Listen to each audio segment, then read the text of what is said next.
নমস্কার। গল্প পাঠ করব।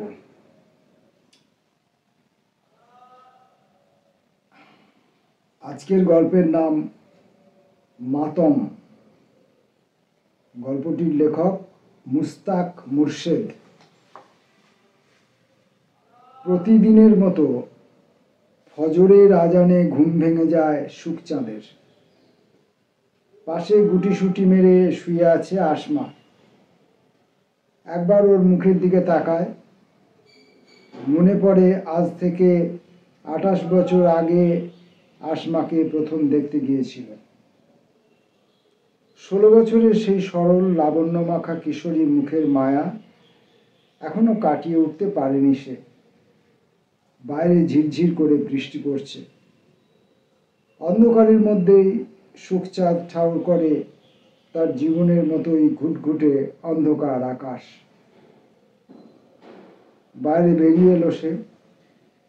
বাথরুম সেরে দাঁত মেজে রাস্তার টিউবওয়েলে কুলকুচি করতে করতে তার মনে পড়ল আজ আষাঢ়ের 12 তারিখ হয়ে গেল, এখনো জমিতে বীজ বোনা হয়নি। অবশ্য জমি বলতে ইন্দ্রতলার মাঠে মিয়াদের বিঘেখানেক জমি, যা সে ভাগে করে, আধা আধি ভাগ। তাতে কি আর সারা বছর চলে? তাই তো বেশিরভাগ সময় সে থাকে বারাসতে। ফ্রি করে করে মেয়ে বউদের ঝরে যাওয়া চুল কিনে বেড়ায়। গতকাল অনেক রাত্রে বাড়ি ফিরেছে। পরশুদিন আবার রওনা দেবে। এর মধ্যে আসমা কখন উঠে পড়েছে। চার মুড়ি নিয়ে এসে তার হাতে দিয়ে মুখ কালো করে বলে, আমার মনটা খুব ডাকছে, বুঝলা? বিলকিসের ব্যাটাটোর শ্বাস নিতে খুব কষ্ট হচ্ছে। দুদিন ধরে মরার মতো বিছিনে পড়ে আছে। পাশের গ্রামে বিনোদিয়ায় বড় মেয়ে বিলকিসের বিয়ে হয়েছে। ওর 3 ছেলে মেয়ে। সবচেয়ে ছোট ছেলেটা জন্ম থেকেই অপুষ্টি আর হাঁপানিতে ভুগছে। ভালো চিকিৎসার সামর্থ্য তাদের নেই।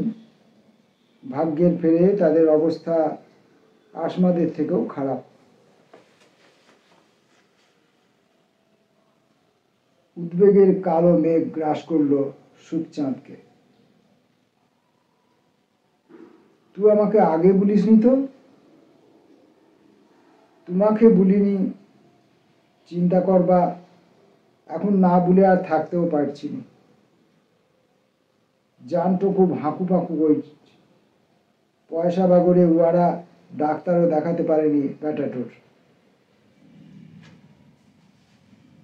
বলতে বলতে ফুঁপিয়ে কেঁদে ফেলে আসমা। আঁচলের খুঁটে চোখ মোছে। বিড়ম্বনায় পড়ে সুখচাঁদ। এমনিতে সে খুব শক্ত ধাতের মানুষ, কিন্তু আসমার চোখের জল দেখলে সে দুর্বল হয়ে পড়ে। তুই কাঁদিস নে, কাল আমরা দুজনায় যেয়ে দেখে আসবো আর কিছু পয়সা হাতে দিয়ে আসবো। সে আশ্বস্ত করার চেষ্টা করে তাকে। কান্না থামিয়ে আসমা ব্যাকুলভাবে বলে ওঠে, কোথা পাবা তুমি পয়সা? তোমার কি টাকার গাছ আছে? আমি কিছু বুঝতে পারি না। ঋণের দায়ে এবার তো বাড়িটা বন্ধক দিতে হবে। আজকেই তো বন্ধনের সার কিস্তি নিতে আসবে। তাকে কি বলবো বলো?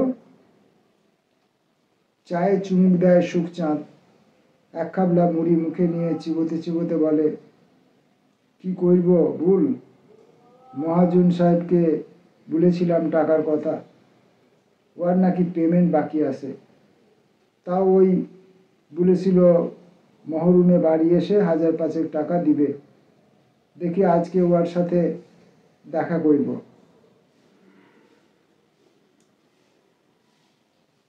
আমি আর চিন্তা করতে পারছি না। যা ভালো হয় কইর। কথাগুলো বলেই আসমা চলে যায় উঠোনের দিকে। গ্রামের শেষে এক চিলতে জায়গার উপর বাড়িটা তার শ্বশুর মোতালের শেখ করেছিল তার বিয়ের আগে আগে। ইটের গাঁথুনি, টালির চাল। দীর্ঘদিন মেরামতির অভাবে হতশ্রী দশা। অনেকগুলো টালি ভেঙে গেছে। জোরে বৃষ্টি হলেই ঘরে বারান্দায় জল পড়ে। দাওয়া পেরিয়েই একটা ছোট্ট উঠোন। উঠোনের একদিকে একটা খেজুর গাছ, দুটো আম আর কাঁঠালের গাছ, অন্যদিকে ধান সেদ্ধ করার একটা বড় উনুন। চাল করার ঝামেলা থেকে বাঁচতে গ্রামের অনেকেই ধান বাইচো দেয় আসমাকে। 1 মণ ধানে 8 মণ চাল, প্রতি মণে 4-5 কেজি চাল লাভ হয়। এইভাবে সংসারের টুকটাক খরচা উঠে আসে তার হাতে। আসমা চলে যাওয়ার পর একটা বিড়ি ধরিয়ে চিন্তার জগতে ডুবে যায় সুখচাঁদ। কাল সারা রাত বৃষ্টি পড়েছে, দাওয়ায় জল জমে কাদা হয়েছে। সংসারের হাল টানতে টানতে ক্লান্তিতে চার চোখ বুজে আসে। গত বছর এই সময় বারাসতে ফিরি করতে করতে যখন তার বুকে ব্যথা উঠল, খবর পেয়ে সঙ্গে সঙ্গে সেখানে ছুটে গিয়েছিল আসমা। হাসপাতালের বিছানায় সে যখন শুয়ে আছে, কাঁদতে কাঁদতে তার বুকে হুমড়ি খেয়ে পড়েছিল সে। তোমাকে আর এইখানে রোদে রোদে ঘুরতে হবে না, একটু লরম পড়ুক, গাঁয়েই থাকবা, আসার আর দরকার নাই। তার বুকে নতুন করে আর ব্যথা ওঠেনি, কিন্তু বিলকিসের ছেলের খবরটা শোনার পর থেকেই বুকটা হালকা চিনচিন করছে। আসলে তাদের 4 মেয়ে, 11টা নাতি নাতনি। বছর কয়েক আগে তার ছোট মেয়ে শুক্রুনার ছোট ছেলেটার বয়স যখন 6, সে জলে ডুবে মারা যায়। সে সময় শুক্রুনার মতো সেও কয়েক বছর পুত্র শোকে আচ্ছন্ন ছিল। সেই শোক এখনো সে কাটিয়ে উঠতে পারেনি। এখনো বিলকিসের এই ছেলেই আসমার চোখের মণি। বছরের বেশিরভাগ সময় ছেলেটা তাদের বাড়িতেই থাকে। কয়েকদিন আগেই সে মায়ের কাছে গেছে। আসমা তাকে সবসময় আগলে আগলে রাখে। সেভাবে পুত্র সন্তান না থাকলে কি বংশরক্ষা হয় না? সে বিশ্বাস করে শেষ বয়সে বিলকিসের ছেলেই নাকি তাদের রক্ষা কবচ। সুখচাঁদের মনে অবশ্য এ নিয়ে কোনো খেদ নেই। সে বোঝে পরপর 4টে মেয়ে হওয়ায় আসমা সবসময় অপরাধ বোধে ভোগে। সঙ্গে পাড়া প্রতিবেশীদের গঞ্জনা তো আছেই। অভাবকে সে ভয় পায় না। আসমার কথা ভেবে তার খারাপ লাগে। আসমাকে ভুল করেও তার ভেতরের যন্ত্রণা কখনো প্রকাশ করে না। কিন্তু সে তো এখন আর 16 বছরের কিশোরী নেই। সুখচাঁদ বুঝতে পারে তার বুকের ব্যথার কথা ভেবেই আসমা বিলকিসের ছেলের অসুস্থতার কথা তার কাছে চেপে গেছে। সে ভেবে পায় না তাদের মতো লোকেরই কেন এত কষ্ট। তার মনে আছে জুম্মার নামাজের খুতবায় ইমাম সাহেব একবার বলেছিলেন,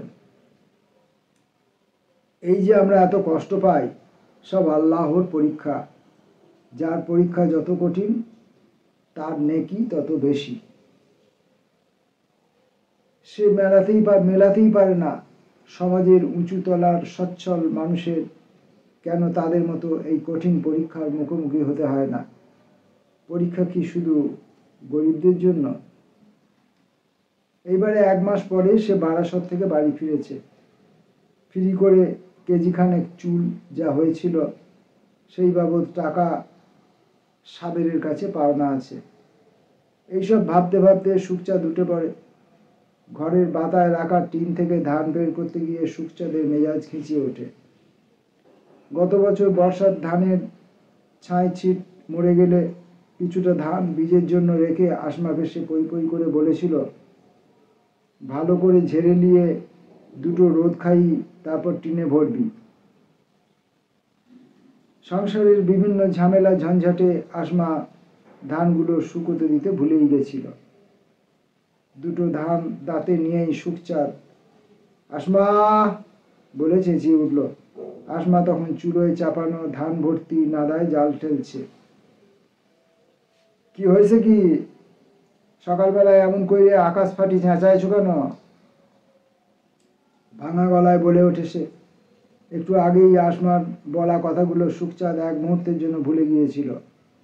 আসমার মনের ভেতরে তোলপাড় চলছে ভেবে পরক্ষণেই শান্ত হয়ে সে বলল, কেন চেঁচাবো না তুই বল? এই ধানটুকুন টিনে তোলার সময় তোকে কতবার বলেছিলাম যে এই ধানটুকুন রোদ না খাইয়ে রাখলে বীজ ভালো হবে না। আমার সে কথা শুনেছিস তুই?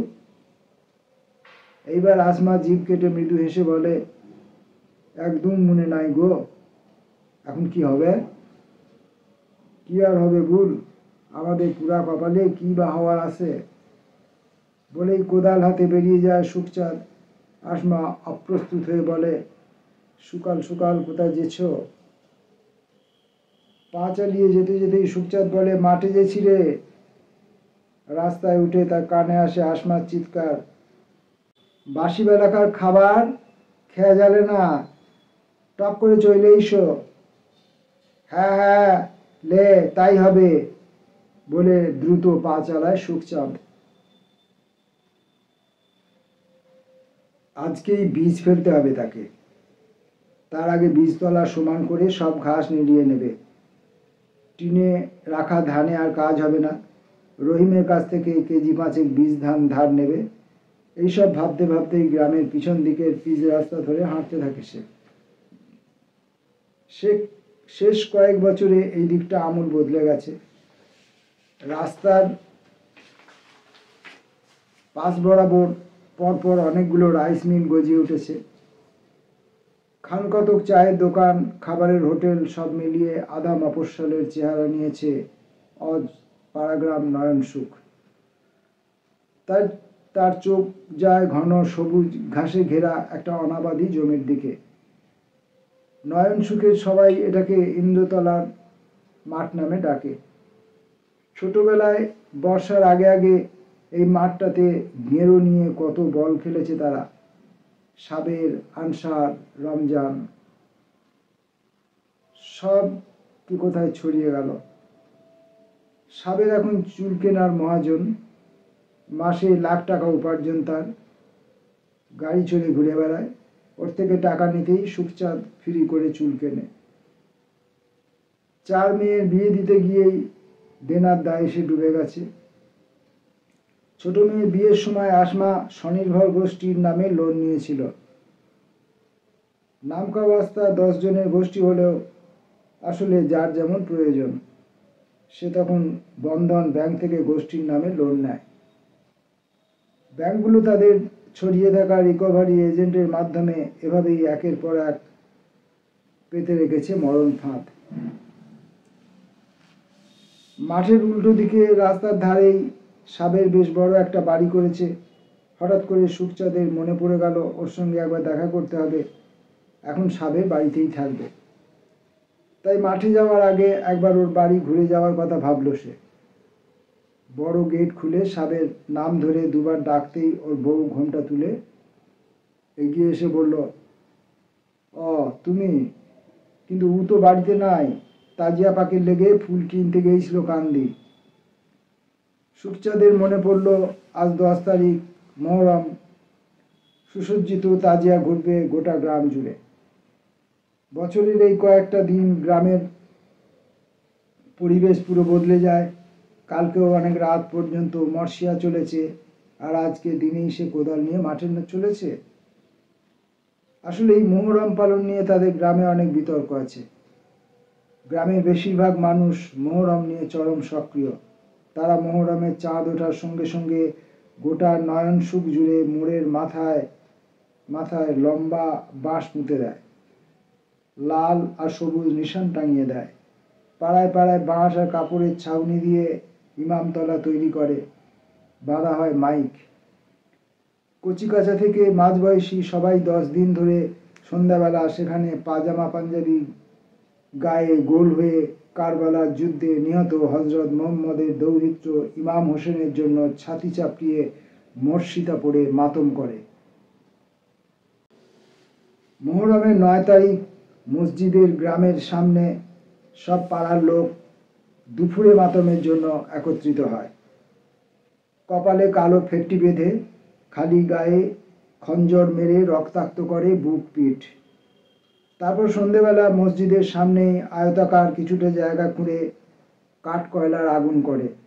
সেই অঙ্গারের উপর শুরু হয় অগ্নি মাতম। সবশেষে মঞ্জুর মাটির দিন বের হয় তাজিয়া। এর পাশাপাশি গ্রামের মধ্যেই রয়েছে আর একটা দল। এইসব কর্মকাণ্ড থেকে তারা নিজেদের দূরে সরিয়ে রাখে। সুখচাঁদের বাপ মতলেব শেখ ছিল এই দ্বিতীয় দলে। একসময় মোহরম পালনকে কেন্দ্র করে তার মতো আরও কিছু মানুষের সঙ্গে এই প্রথম দলের মতবিরোধ হয়। তারা সংখ্যায় কম, কিন্তু তারা এভাবে মোহরম পালনের বিপক্ষে। তারা মনে করে কোরআন হাদিসে এসব নেই, এসব হলো বেদাত এবং শিরক। সেই বাকবিতণ্ডার জেরেই মোতালেব তাদের সাবেক বাড়ি ছেড়ে গ্রামের শেষ প্রান্তে 2 কামরার টালির ছাদের বর্তমান বাড়িটি তৈরি করে উঠে আসে সেখানে। তখন থেকেই মোহরম পালনের এই সক্রিয়তা থেকে সুখচাঁদ দূরত্ব বজায় রাখে। কিছুক্ষণের জন্য পুরনো স্মৃতিতে ডুব দিয়ে সাবেরের উঠোনে দাঁড়িয়েছিল সে। কিছু বলবা? আচম্বিতে সাবেরের স্ত্রীর প্রশ্নে সম্বিত ফেরে সুখচাঁদের। আসলে কয়েক মুহূর্তের জন্য সে হারিয়ে গিয়েছিল। সে বুঝতে পারল সাবের নেই, তাই তার সেখানে দাঁড়ানোর কোনো মানে নেই। না, কিছু লয়। সাবেরকে বুঝল আমি আসছিলাম বলে সে বাড়ি থেকে দ্রুত বেরিয়ে গেল। কিছুটা হাঁটার পরেই আলপথ ধরে মাঠে নামলো সে। বীজতলা সমান করার কাজে লেগে পড়ল। কয়েকদিনের বৃষ্টিতে জমিতে বেশ জল গড়িয়ে গেছে। এই সময় চাষ দিলে ভালো কাজ হয়। মাঝে মাঝে সে এদিক ওদিক তাকাচ্ছে, কাউকে খুঁজছে যেন সে। চারধারের আল ঝোপ কুপিয়ে তারপর ঘাসগুলোকে বেছে বেছে একটু একটু করে তুলতে লাগলো সে। কেন জানে না, আজকে সে একটুতেই হাঁপিয়ে উঠছে। কিছুক্ষণ কাজ করার পর পাশ আলের উপর বসে একটা বিড়ি ধরালো। দূর থেকে তার নজরে এলো করিম একজোড়া হালের মোষ পাঁচন নিয়ে হাঁকাতে হাঁকাতে এদিকেই আসছে। তার সারা গায়ে কাদা। কাছে আসতেই সুখচাঁদ জিজ্ঞেস করে, এত সকাল সকাল হয়ে গেল তোর? পালাইছিস? না, হবে না। মুহরমের দিনে সারাদিন ধরে মই মারুনি করব। লাই, তোমার মোহরম নাই বলে আর কারু নাই? একটু দাঁড়িয়ে যা ভাই, ভুঁয়ে ভালো পানিও দাঁড়িয়ে আসে। আমার বীজতলাটা একটু চইসে মই দিয়ে দিবি। ব্যাকুল হয়ে বলল সুখচাঁদ। সে ভেবেছিল করিমকে মাঠে ঠিক পেয়ে যাবে। ও তো প্রায় সারাদিন মাঠেই কাটায়। কিন্তু আজকের দিনে তার কথা মনে ছিল না। তার কথা শুনেই ঝাঁঝিয়ে উঠল করিম। তোমার মাথা খারাপ হয়ে গেছে? সেই আধার থাকতে আলছি, তাই আমার একটা ভুঁই চাষ দিতে বাকি থেকে গেল, বুঝলে? তোকে ব্যাগটা করি ভাই, আমি পরশুদিন ব্যবসায় চলে যাব। কাইল লাতিটুকে দেখতে যাব। আজকে না হইলে এবছর আর বীজ ফেলানো হবে না। শেষবারের মতো অনুরোধ করলো সুখচাঁদ। আমি কি করব তো? কারুর কাছ থেকে বীজ কিনে পুঁতবা? কি হবে তো? আমাকে বাড়ি যেতে হবে। পা ধুয়ে তাজিয়া পাকের সাথে গা ঘষতে থাকে। হা হা, হেই হেই, আরে লেই। পাচন ঘোরাতে ঘোরাতে ধীরে ধীরে চোখের সামনে মিলিয়ে যায় করিম। সুখচাঁদ মাথা নিচু করে পাথরের মতো কিছুক্ষণ দাঁড়িয়ে রইল। বুকের মধ্যে কি যেন শক্ত হয়ে জমাট বেঁধে আছে। কিছুক্ষণ ফ্যাল ফ্যাল করে তাকিয়ে দেখল তার আঁচড় জমিটার দিকে। ঘাস গজিয়ে জমাট বেঁধে গেছে, ঠিক তার বুকের মতোই। পাশের জমির বীজতলার কাকতারুয়াটা যেন সুখচাঁদের দিকে চেয়ে করুণা ভরে হাসছে। বেলা গড়িয়েছে অনেকটা। আজ আর কাজ করবে না সে। যা হবে দেখা যাবে। আর ভাবতে পারছে না। সকালবেলা বাড়ি থেকে বেরোনোর সময় আসমার বলা কথাগুলো মনে পড়ে গেল।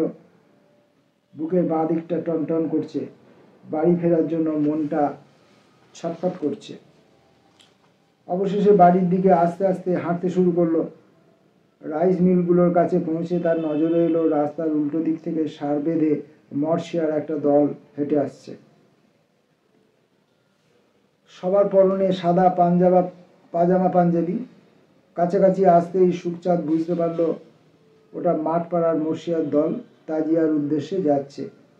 দলটা তার সামনে আসতেই তাকে দেখে অনেকেই ঘাড় নাড়ল। চোখের ইশারায় তাদের কয়েকজনের সঙ্গে কথা বলে ক্লান্ত ভঙ্গিতে পা টেনে টেনে সে হেঁটে চলল। মাইকে ভেসে আসছে জোহরের আজান, তার মানে এখন 12:30 বাজে। সেই সকালে দুটো চা মুড়ি খেয়ে বেরিয়েছে, অথচ তার খিদে পাচ্ছে না। তার কেবল মনে হচ্ছে এক ছুটে আসমার কাছে চলে যায়, কিন্তু সে পেরে উঠছে না। সামনেই পাশের গ্রাম ভোলতার গোপালের চায়ের দোকান, সেখানে একটু জিরিয়ে নেবে ভেবে থামল। ভিন জেলা থেকে আসা রাইস মিলের লেবারদের কথা ভেবেই পরপর বেশ কয়েকটা চায়ের দোকান গড়ে উঠেছে। কয়েকজন লেবার বেঞ্চে বসে মুড়ি ঘুগনি খাচ্ছে। গোপাল চায়ের কেতলিতে চিনি গুলছে। সুখচাঁদ একটা বেঞ্চে বসতেই গোপাল বললে, কি ব্যাপার গো, গ্রামে এখন কম আসছো মনে হচ্ছে? সব খবর ভালো তো? হ্যাঁ, ঠিকই আছে, নিরুত্তাপভাবে উত্তর দিল সে। একটা চা দাও তো, বলেই জলের জগ তুলে নিয়ে ঢকঢক করে খানিকটা জল খেলো সে। তারপর কি মনে হতেই হঠাৎ করে বাড়ির দিকে হাঁটতে শুরু করলো। জোহরের নামাজ সবে মাত্র শেষ হয়েছে। মসজিদের সামনে 3 ধরনের জায়গা নেই। নয়ন সুখের প্রত্যেকটা বাড়ির পুরুষ সদস্যরা হাজির হয়েছে সেখানে। মাতম দেখার জন্য আশপাশের গ্রাম থেকে প্রচুর মানুষ জমায়েত হয়েছে। মসজিদের সামনে পুকুরের 2 পাড়ে জমা হয়েছে গ্রামের মেয়ে বউরা। থরথর আবেগে কাঁপছে খালি গায়ে খঞ্জর হাতে ছেলেরা। আজকে খঞ্জর মারার কথা নয়, তবু তারা মাতম করবে। কয়েকজন আবার হাতে ব্লেড নিয়ে এসেছে। ইয়া হুসেন, ইয়া হাসান। মাইকে সহস্র মানুষের উচ্চারিত মুহুর্মুহু শব্দে কেঁপে উঠছে নয়ন সুখের বাতাস। বেশ কিছুক্ষণ ধরে চলে মাতম। খঞ্জরের আঘাতে মাতমকারীদের বুক ফালাফালা হয়ে যায়। কপালে কালো ফেটটি, বুক বেয়ে রক্ত গড়িয়ে পড়ছে। বাতাসে ভাসছে রক্তের একটা আষ্টে গন্ধ। অবিরাম ছেটানো হচ্ছে গোলাপ জল। কেউ কেউ এসব দেখে অজ্ঞান হয়ে পড়ে। মসজিদের মুতাওয়াল্লি মাইক হাতে শোক সন্তপ্ত আবেগ নিয়ন্ত্রণের জন্য সদা সতর্ক, সবাইকে শান্ত হওয়ার জন্য ঘন ঘন ঘোষণা দিচ্ছে। কিছুক্ষণ পর রঙিন কাপড়ে ঢাকা, জরির কাজ করা, ফুলে ফুলে সুসজ্জিত তাজিয়া জনতার কাঁধে এগিয়ে চলল গ্রামের পথ ধরে। সুখচাঁদ পৌঁছে গেছে পাড়ার মোড়ে। সে দেখল রহিম সাইকেলে করে যাচ্ছে। তাকে দেখে নেমে পড়ল। কি হয়েছে রে রহিম, কিছু বলবি? লা, কিছু লয়, এমনি যেছিলাম এদিকে, তুই বাড়ি চল।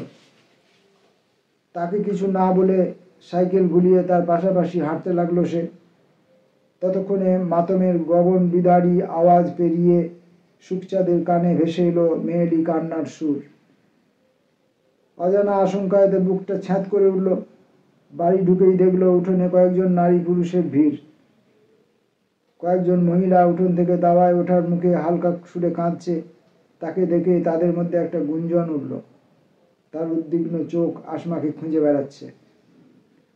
উঠোন পেরিয়ে সে এগিয়ে গেল তাদের সরু বারান্দার দিকে। মহিলারা মুখে আঁচল চেপে শশব্যস্ত হয়ে তার যাওয়ার জায়গা করে দিল। তারপরেই সে আসমাকে দেখতে পেল। খুঁটিতে হেলান দিয়ে বসে আছে সে। মাত্র কয়েক ঘন্টার ব্যবধানে সম্পূর্ণ বদলে যাওয়া আসমাকে দেখে অবাক হয়ে গেল সুখচাঁদ। সে তো এই আসমাকে চেনে না। চটপটে মুখরা আসমা শান্ত সমাহিত বসে আছে।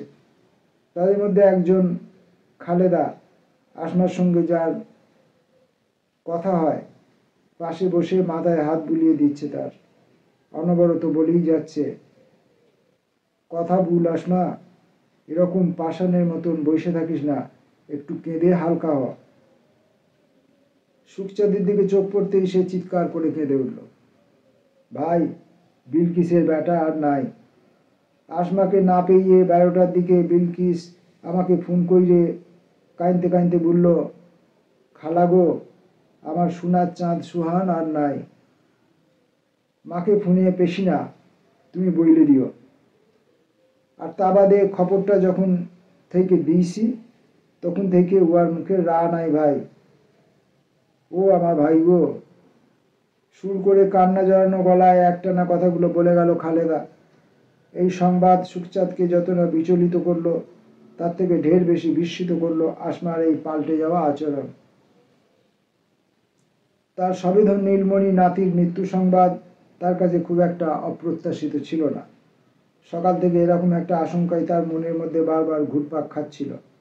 সে এগিয়ে গেল আসমার দিকে, তার হাত ধরে ওঠাতে গেল, কিন্তু আসমা নির্বিকার। এই জগতের কোনো কিছুতেই যেন তার আর কোনো কিছু যায় আসে না। শরীর এলিয়ে দিয়েছে মাটিতে, ওঠানো গেল না তাকে। খালেদা তাকে ধরল, সুখচাঁদ জোর করে তাকে টেনে তুলল, ইশারায় জল চাইল। ভিড়ের মধ্যে একজন তাড়াতাড়ি করে এক গ্লাস জল এনে তার হাতে দিল। সে জোর করে আসমাকে জল খাওয়ানোর চেষ্টা করলো। খালেদা তার মুখে জলে ঝাপটা দিতে বলল, তবুও আসমার কোনো হেলদোল দেখা গেল না। সে শুধু এক দৃষ্টিতে ফ্যাল ফ্যাল করে তাকিয়ে আছে সুখচাঁদের দিকে।